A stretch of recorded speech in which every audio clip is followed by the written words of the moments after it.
are Locked On Hawkeyes, your daily podcast on the Iowa Hawkeyes. Part of the Locked On Podcast Network, your team every day.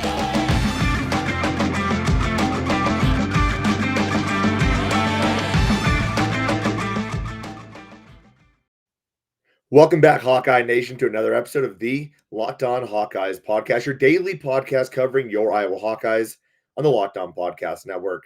As always, I am your host, Andrew Wade, excited to be back for another show today. And we have an action-packed week. Obviously, we have men's basketball going on. We have football coming up on Friday. It's a holiday week. The women's basketball team is out with COVID for right now, so I'm not covering any women's basketball, but still a very busy week. And on today's show, we're going to be breaking down last night's, I should say, huge win over Western Michigan. Defensive energy was there. Offense was also there. It was a lot of fun to watch this Iowa basketball team continue to grow and come together. Wow, Keagan Murray is an absolute beast. We're also going to dive into the analytics from Iowa's win over Illinois. We do this every Tuesday. We're not stopping this week.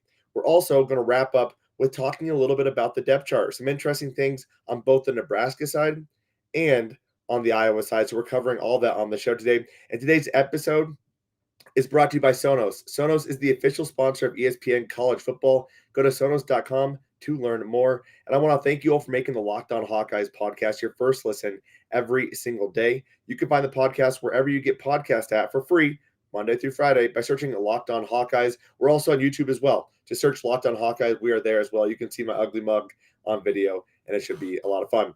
And as I mentioned, a big week this week. Yesterday, we had LeSean Daniels, former Iowa running back, on the show. Had a lot of fun breaking down and recapping the Iowa-Illinois game. Again, as we talked about today, already broke down what's going on today's show. Tomorrow, we have a Nebraska media member joining us to break down Iowa versus Nebraska, doing a full preview episode, kind of bumping that up a little bit. And then on Thursday or Friday, haven't decided when I'm dropping this show yet, but we're going to be doing a preview of the upcoming Iowa men's basketball game versus Portland State, and also do a little bit more of a preview into that Iowa-Nebraska game. So all that's coming up on the show this week, and I hope you all are tuning in. Let's get into it, though. The big stuff from last night, men's basketball just absolutely annihilated Western Michigan. Now, I want to start off by saying Western Michigan is not a good basketball team. We know that. They're actually one of the worst basketball teams in the nation. But what stuck out to me was what Iowa was doing throughout the game. Defensively, they were dominating. I don't remember the last time I saw that many breakaways. I don't remember the last time I saw that many just straight up steals. It wasn't bad passes. It was straight up steals from this Iowa basketball team. And that was a ton of fun to watch and see. Of course, Keagan Murray had a phenomenal game, continuing to basically say, I deserve to be in that National Player of the Year conversation. I mean, what he's doing has just been lights out. It started off with 20 of the first 23 points for Iowa. 20 of them went to Keagan Murray. Just truly absurd. I mean, what he's just, gosh, I can't even describe how amazing it has been watching him continue to play basketball these last couple weeks. And honestly, there is no way he comes back. I would be absolutely floored if he comes back, just based on the fact of what he can do offensively and then how he contributes outside of that. Last night in 21 minutes, had 29 points, 8 of 10 from the field, 2 of 4 from 3, 7 of 9 free throws, had 6 rebounds, 3 blocks, and 2 steals. That's the kind of stat line that not only gets you National Player of the Year consideration, and he very much is one of the front runners right now. That's the kind of stat line that gets you drafted in the top 10, top 12 picks. Keagan Murray has been that good. If he can continue this going into Big Ten play, that'll be quite the sight to see. The biggest thing that's shown out for me about Keagan Murray is that he's looking for his shot, and then he gets it. He sees an opportunity, and he absolutely attacks. And it has been a lot of fun to watch. What also stood out, on-ball defense early on in the game was phenomenal. Iowa getting a 49-20 lead at the half. Iowa was just swarming the basketball. They came out in the second half, full court press, and then going into a half court trap and continuing to put pressure on the basketball, consistently getting their hands in the back pocket of the offensive player. I mean, I haven't seen Jordan Bohannon get that many steals in quite some time. Tony Perkins has also been one of our best on-ball defenders. 15 steals from Iowa in this game, 24 turnovers from Western Michigan. Now, we don't have a huge sample size from Western Michigan and what they have and have not been able to do, but coming into this game, they were actually one of the better teams in terms of turnovers. Number 1 in the nation in non-steal turnover percentage, not as good in steal percentage, but against Michigan State, only 10 turnovers in that entire game.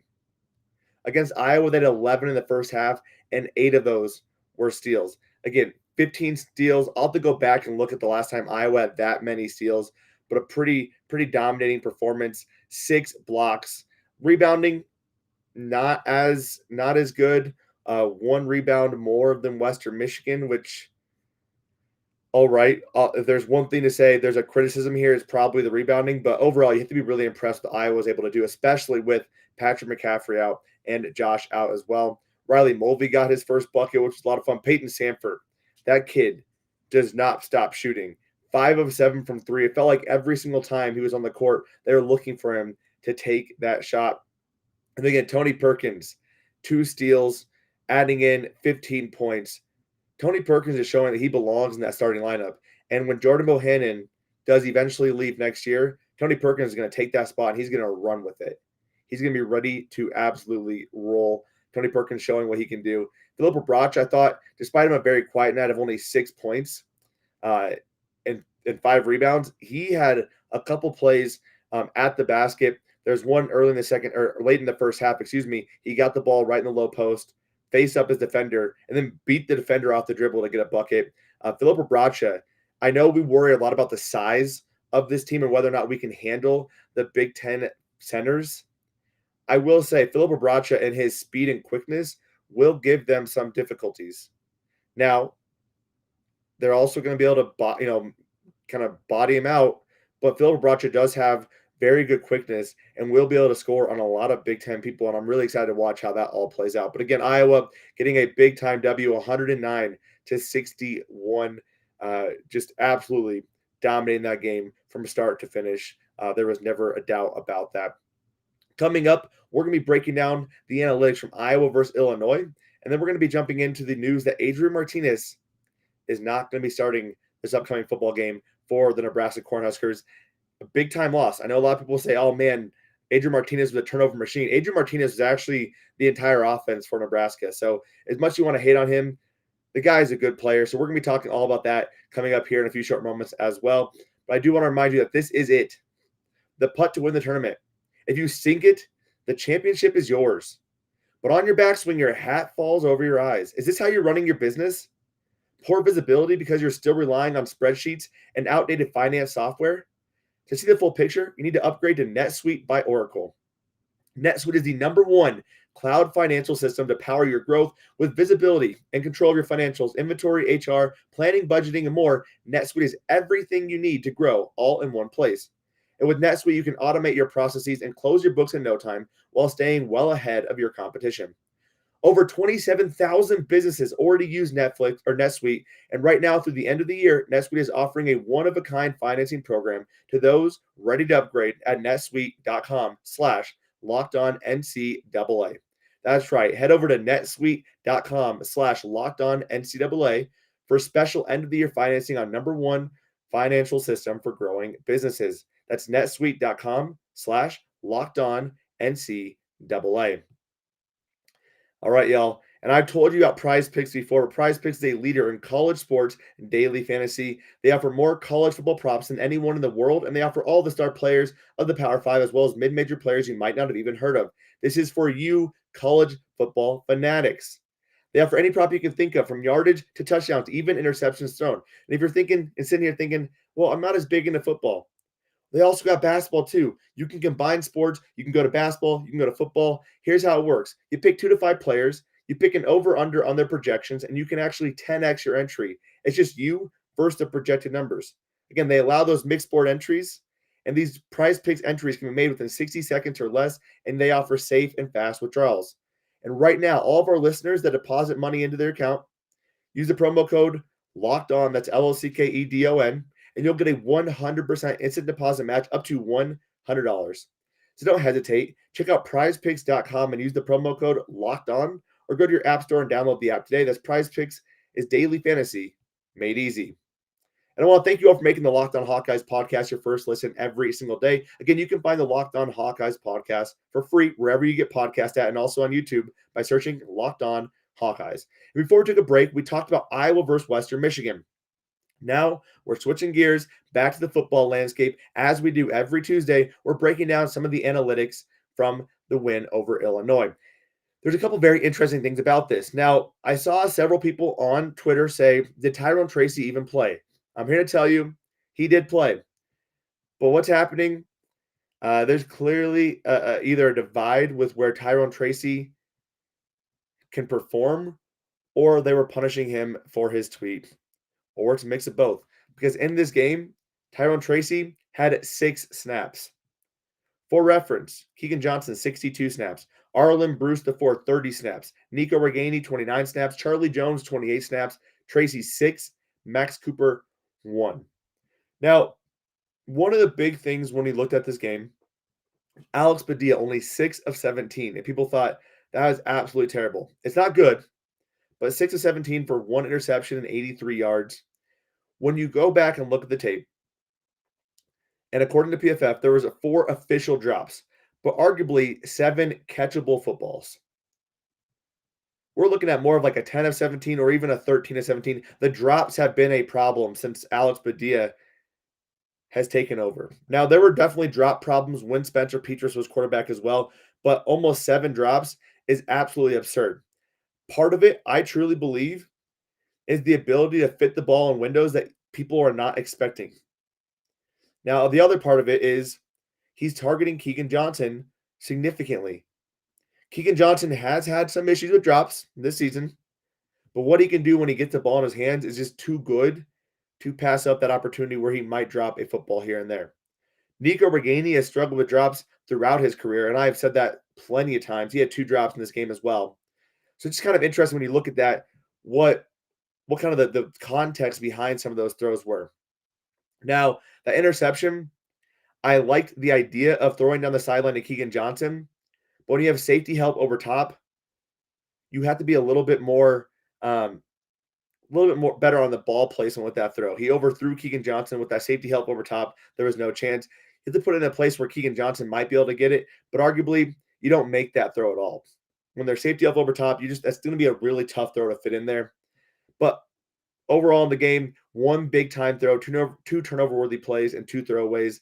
His average depth of target was 11 yards, though. Again, a much bigger increase than what we've seen from Spencer. He's willing to take shots over the middle, deep. He's willing to go deep to several other players as well. And one of the big things that has helped him do this is the pass blocking. The pass blocking has significantly improved. Jack Plum, I have been hard on this kid. He had the best day of any offensive lineman in terms of pass blocking against Illinois. And Illinois has a strong pass rush. He had an 86.9 pass blocking grade, only 3 pressures allowed from the entire offensive line. Kyler Shaw also had a good game, 86. Tyler Linderbaum at 61.4. Nick DeYoung, 63.8. Connor Colby, 65.2. Again, Iowa is figuring out this rotation. They're locked into it. It'll be interesting to see, where does Mason Richmond fit in now? Or they leave the rotation the way it is, because this rotation has looked pretty darn good. Now, the next question would be, is this Alex Padilla, or is this the offensive line starting to figure it out? I would say it's both. Defenders can no longer just bull rush and go right for the quarterback. They do have to play a little bit of contain. They have to be a little bit on edge, because Alex Padilla can get out of the pocket, and we even saw that against Illinois. He was able to scramble for a few yards here and there. And when the pocket collapses, Alex can get out. So we're avoiding some of those sacks that we have seen in the past. His time to throw has increased as well. Spencer Petras' time to throw was less, around 2.5 seconds, whereas Alex's is roughly up to 3 to 3.1. And Alex's delivery and release is also, in my opinion, a little bit quicker than Spencer's. So when the pocket is collapsing, he's able to get the ball out quicker, where we've seen Spencer just tuck and get a sack. So to me, it's kind of a mix of both, but I've been really impressed with what I've seen from this pass blocking unit the last couple weeks. And if they can continue this development, Iowa's a team people don't want to play in a bowl game. And think about the fact that if Tyler Linderbaum does leave, we're still returning potentially 4 offensive linemen, 4 starters. Kyler Shaw could definitely leave, but I could see him returning as well, as he's struggled with injuries and dealing with that this year. But that would be really interesting to me to see as well. Running-wise, run blocking was good, but the other thing that I noticed that Iowa ran a lot more inside zone. They avoided a lot of the stuff to the outside quite significantly. The one thing I would say is the jet sweep was not overly effective, but it keeps the defense honest. And when we put it on tape, you have to account for it. And in certain situations, it can be really effective. Like the Arlen Bruce TD, it put him one-on-one with the corner. All I had to do was bulldoze his butt over. So I really like what Iowa has done in the run game. Brian Ferentz has done a really good job of calling the run game as of late, and it has obviously helped the run blocking grades. The inside zone has worked significantly better than the outside zone, where guys have to hold their blocks longer, and we're not able to do that. The inside zone, you get a block on, Tyler Linderbaum can push 2 guys at once. And then here you go, you get Gavin Williams running for 50 yards. You get Tyler Goodson putting together another career day. And I got to say, I have been really impressed by Gavin Williams. He has looked so good. And if Tyler Goodson does leave, it will be unfortunate. I think Tyler Goodson has so much big play ability, and I've really enjoyed watching him play over the course of his career. But Gavin Williams is going to be a stud as well. This is a guy, he's a more traditional Iowa running back, a guy who's going to fall forward, a guy who's going to hit some guys and knock them over, not really dance a lot. And it's going to be a lot of fun to watch him play football for the Iowa Hawkeyes. Moving over to the defensive side of the football, coverage-wise, did a pretty good job, all things considered. Jamari Harris making another start, did allow 5 catches on 8 targets for 74 yards, along a 45, had a 57.2 coverage grade. Riley Moss played really well, a 71 coverage grade, considering he only has 1 PCL. Kayvon Merriweather, 61.7, Dane Belton, 73.2, and Quinn Schulte getting really significant playing time for the first time, 66.4, considering Jack Kerner was out and also Matt Hankins was out. I thought the secondary performed pretty darn well. The pass rush, 13 pressures on the day, including 2 sacks. We're starting to see this pass rush get a little better. I also thought Phil Parker did a nice job of timing a couple blitzes to put pressure on Brandon Peters when they were throwing the football. The one thing to note is that once Illinois got down, they did have to throw the football more, and the fact that Iowa was able to key on the run and stop the run right away forced Illinois to turn to the pass quicker, allowed Phil Parker to turn up the pressure, allowed the secondary to make some plays like Dane Belton's interception. The last thing I want to note is that after this game, Lucas Van Ness, 15th in sacks in the Big Ten, Joe Evans, 7th in sacks, Jack Campbell, 2nd in tackles, Tyler Goodson, 5th in rushing yards, and Dane Belton, 1st in interceptions, with Riley Moss 3rd in interceptions as well. And the last thing I want to say, we did see Cooper DeJean play a little bit of football, and he actually had the best defender grade of the entire team. He only played 6 snaps, but what I saw from Cooper was impressive. The fact that he was playing corner was a bit shocking to me, but now he has made the depth chart, and there is a chance we could see Cooper play a little bit more in this upcoming game against Nebraska. We're going to talk about all that, though, and how the depth chart has been shaking out when we come back here in a few short moments.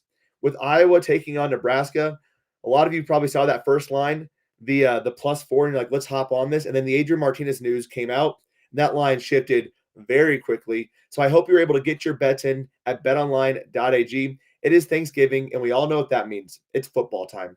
And nothing goes better with football than turkey and betting. BetOnline has you covered all holiday season, more props, odds, and lines than ever before.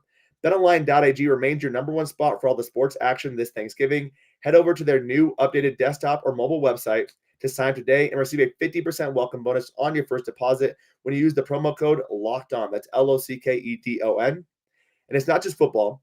BetOnline has pro and college hoops, NHL, boxing, UFC, and even your favorite Vegas casino games.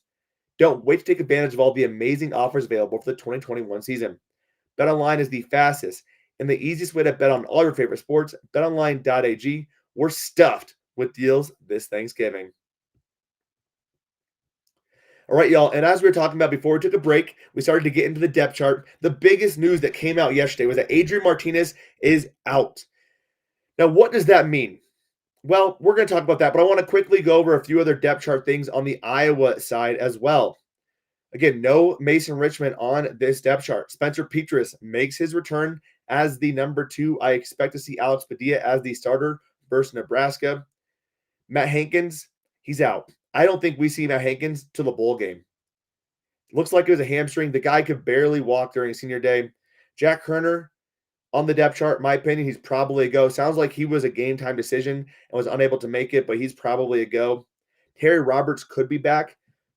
Kirk Ferentz alluded to a bone bruise, so there's definitely an opportunity there. I would love to see Terry Roberts get back in this game. He is a big-time asset, both defensively and on special teams. But again, the biggest news is that Adrian Martinez is out. Now, what does this mean for Nebraska? Well, their whole offense is predicated around Adrian Martinez.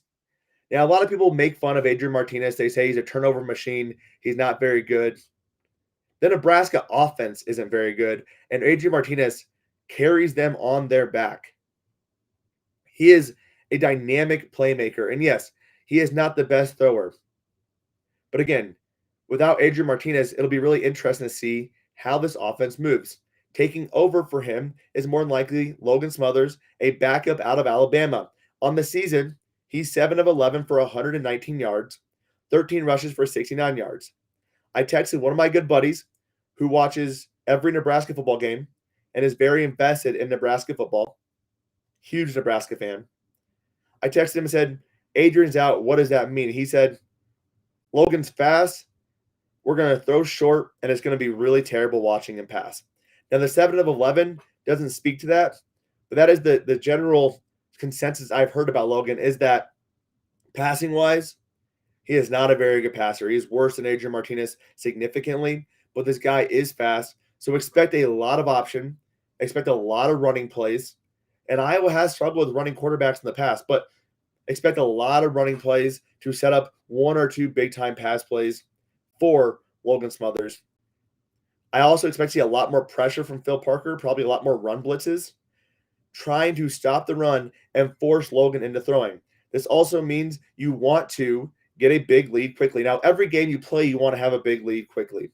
But against teams like Iowa State, Iowa typically slow rolls it a little bit until they kind of figure out what is this game going to play like, and then they start going. But I think when you play like a Minnesota, you play in Illinois, when you play in Nebraska, it's important to get a 10-point or a 14-point lead quickly, because then all of a sudden these run-first teams have to throw the football.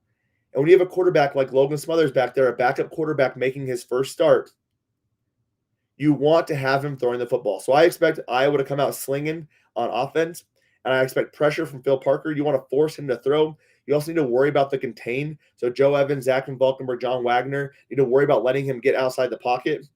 That's where we're going to probably not play a lot of man. Now, granted, Iowa doesn't play a lot of man, but especially against this Nebraska wide receiver crew that is not very good outside of one guy, I expect Iowa to just be sitting a zone the entire day, allowing everyone to have their eyes on the quarterback, especially with a Logan Smothers who can run. It's worth noting that Scott Frost did say Heinrich Harbaugh is also getting reps too. So we'll talk a little bit about him. He's also a dual threat quarterback, can make plays with his legs, but I really do expect it to be Logan Smothers at this point. It'll be really interesting what to expect from this Nebraska team.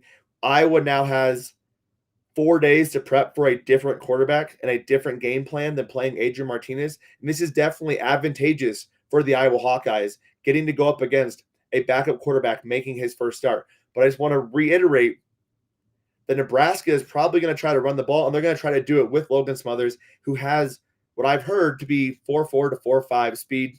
That is a concern.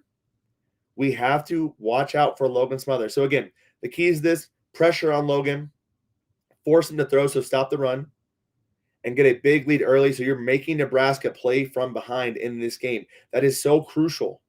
Once Iowa got up against Minnesota, they started throwing the football. It became easier for them to stop. Illinois, they can almost completely abandon the run because Iowa stopped the run, and they got a lead finally and forced Illinois to throw the football.